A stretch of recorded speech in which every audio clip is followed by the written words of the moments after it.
So now the condition for secondary maxima and minima produced by the diffraction grating. We know that grating in which when the light is passed, then this type of pattern is produced. This is called central bright maximum.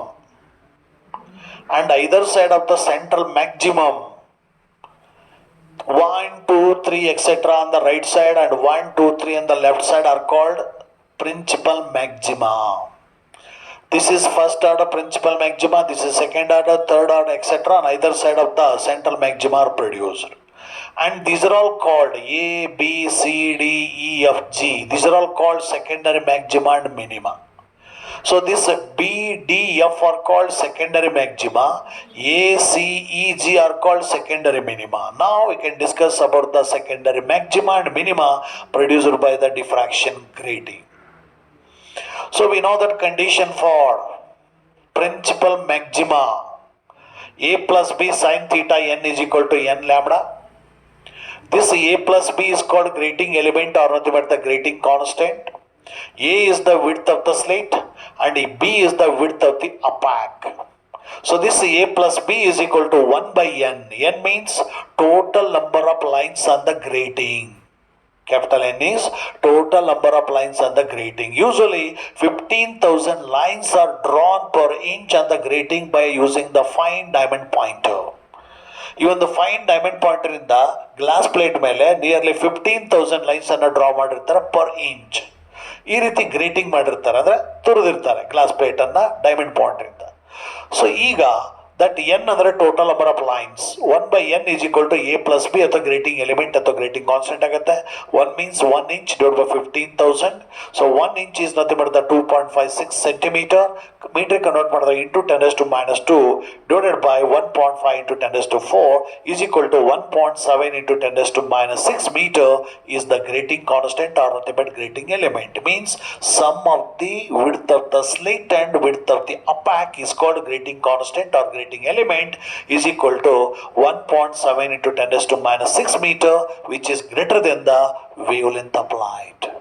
Because wavelength of light in the order of 4 into 10⁻7 to 8 into 10⁻7 meter range allide, but it is greater than that of wavelength of light.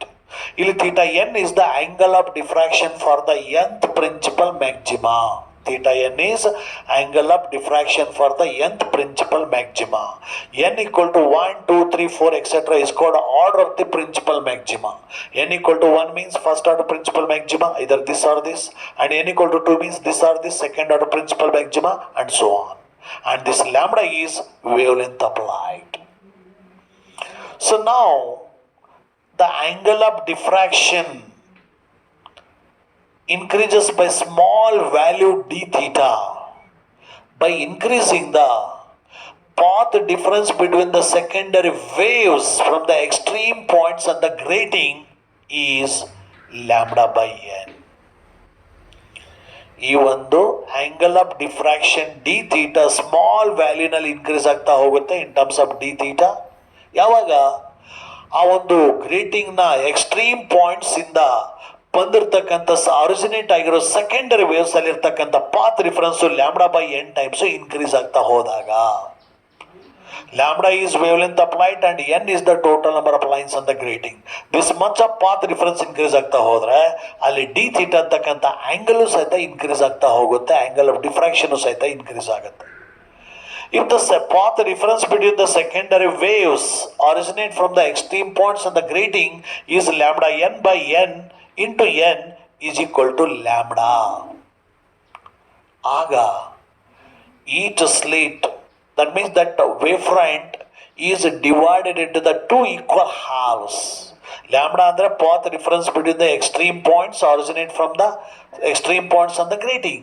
ಹಾಗಾದ್ರೆ ಯಾವಾಗ path difference lambda ಆಗುತ್ತೋ ಆಗ that slit are the wave front is divided into the two halves. Two halves divide ಆಗುತ್ತೆ. ಆಗ each ಹಾಲ್ವ್ ಅಲ್ಲಿ path difference lambda by 2 ಆಗುತ್ತೆ. This lambda by 2 is the condition for secondary minima. ಇಲ್ಲಿ produce ಆಗಿರ್ತಕ್ಕಂಥ first secondary minima, ಇದು ಸಹಿತ first secondary minima, ಅದ್ರ condition lambda by n ಆಗುತ್ತೆ. ಅದೇ ರೀತಿ 2 lambda by n into n is equal to 2 lambda ಆಗುತ್ತೆ.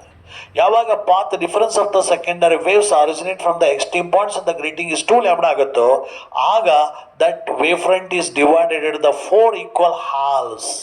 4 ಈಕ್ವಲ್ ಹಾಲ್ಸ್ ಆಗಿ ಡಿವೈಡ್ ಆಗುತ್ತೆ. Again in each half path difference is the lambda by 2. So again destructive interference are cancel each other. ಹಾಗಾಗಿ this is the condition for secondary minima. ಇಲ್ಲಿರ್ತಕ್ಕಂಥ secondary ಮಿನಿಮಾದ ಕಂಡೀಷನ್ನು 2 lambda ಆಗುತ್ತೆ. ಅದೇ ರೀತಿ 3 lambda, 4 lambda, 5 lambda represents the condition for secondary minima. ಈ ರೀತಿ secondary maxima ಮತ್ತು ಮಿನಿಮಾಗಳು ಪ್ರೊಡ್ಯೂಸ್ ಆಗಿರ್ತವೆ ಇನ್ ಬಿಟ್ವೀನ್ ಪ್ರಿನ್ಸಿಪಲ್ ಮ್ಯಾಕ್ಸಿಮಾ. ಹಾಗಾದ್ರೆ ಎಷ್ಟು ಪ್ರೊಡ್ಯೂಸ್ ಆಗಿರ್ತವೆ? n-1 secondary minimas are produced in between the two principal maxima. 2 principal ಮ್ಯಾಕ್ಸಿಮಾಗಳ ಮಧ್ಯೆ n-1 ನಂಬರ್ ಆಫ್ ಸೆಕೆಂಡರಿ ಮಿನಿಮಾಸ್ಗಳು, ಅಂದ್ರೆ ಇವು ಸೆಕೆಂಡರಿ ಮಿನಿಮಾಸ್ಗಳು ಪ್ರೊಡ್ಯೂಸ್ ಆಗ್ತವೆ. Capital N means total number of lines on the grating. ಹಾಗೇನೆ n-2 number of secondary maximas are produced in between 2 successive principal maxima.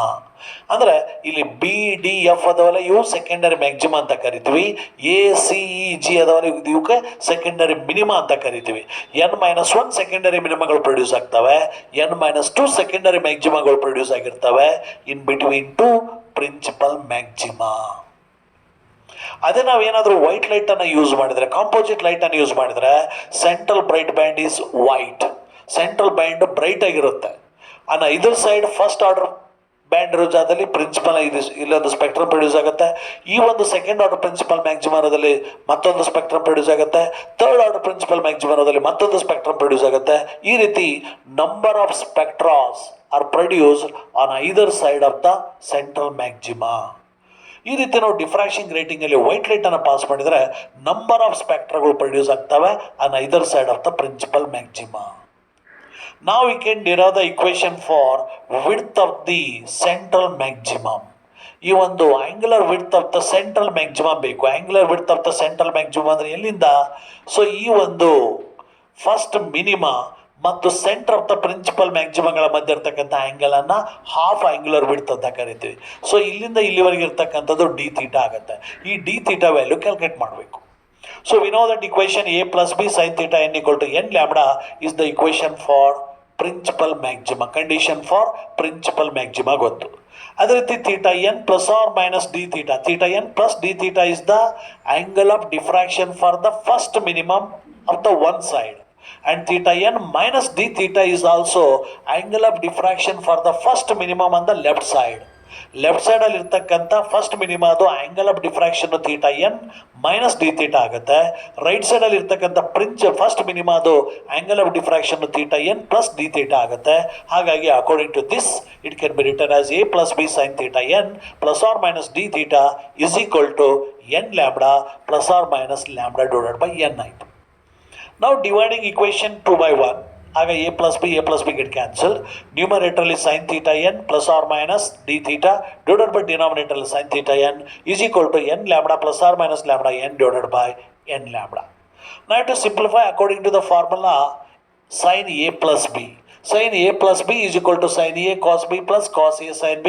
According to that it can be written as sin theta n cos d theta plus or minus cos theta n into sin d theta divided by sin theta n.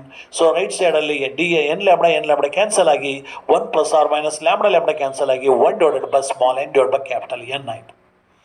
So ಇಲ್ಲಿ d theta is very small angle of diffraction. If the small angle of diffraction is equivalent to 0, then cos 0 is equal to 1. That's why cos d theta equal to 1. So d theta is very small near to the 0. ಹಾಗಾಗಿ sin 0 is equal to 0 ಆಗುತ್ತೆ. Then sin d theta is equivalent to d theta ಆಗುತ್ತೆ. So ಈಗ ಈ ಒಂದು sin d theta equal to 1 and sin d theta equal to 0 substitute ಮಾಡಿದ್ರೆ ಇಲ್ಲಿ cos d theta equal to 1 ಇದೆ. sin d theta cancel ಆಗಿ 1 plus r minus cos theta n divided by sin theta n ಅಂತಾರೆ cot theta n into sin d theta is nothing but the d theta cancel ಆಗಿ 1 plus r minus 1 by n into small capital N ಆಯಿತು. ಇಲ್ಲಿ 1 and 1 cancel ಆಗಿ ನಾವು cross multiply ಮಾಡ್ತೀವಿ. d theta equal to 1 divided by capital N into small n into cot theta n is the equation for angular width, half angular width of the principal maximum. This half angular width of the principal maximum is depends upon N total number of lines on the grating. ಎರಡು inversely proportional change ಆಗ್ತವೆ. ಅಂದರೆ number of lines ಜಾಸ್ತಿ ಆದರೆ ಆ ಒಂದು grating surface ಮೇಲೆ angular width ಕಡಿಮೆ ಆಗುತ್ತೆ. ನಂಬರ್ ಆಫ್ ಲೈನ್ಸು ಕಡಿಮೆ ಇದ್ದರೆ ಆ್ಯಂಗ್ಯುಲರ್ ವಿಡ್ತು ಜಾಸ್ತಿ ಆಗುತ್ತೆ. ಪ್ರಿನ್ಸಿಪಲ್ ಮ್ಯಾಕ್ಸಿಮದು. ಸ್ಮಾಲ್ ಎನ್ ಅಂದರೆ order of the principal maxima. So small n value increase ಆದರೆ first, second, third, fourth order of the principal maxima increase ಆದರೆ ಡಿ ಥೀಟಾ ವ್ಯಾಲ್ಯೂನು ಸಹಿತ ಡಿಕ್ರೀಸ್ ಆಗ್ತಾ ಹೋಗುತ್ತೆ. Theta n is the angle of diffraction for the nth order principal maxima. ಈ ರೀತಿ ಆ ಒಂದು complete width of the principal maxima ಬೇಕು ಅಂದರೆ d theta plus d theta, d theta plus d theta equal to 2 d theta is equal to 2 divided by n lambda into cot theta 1 is the equation for angular width of the principal maximum produced by the diffraction grating.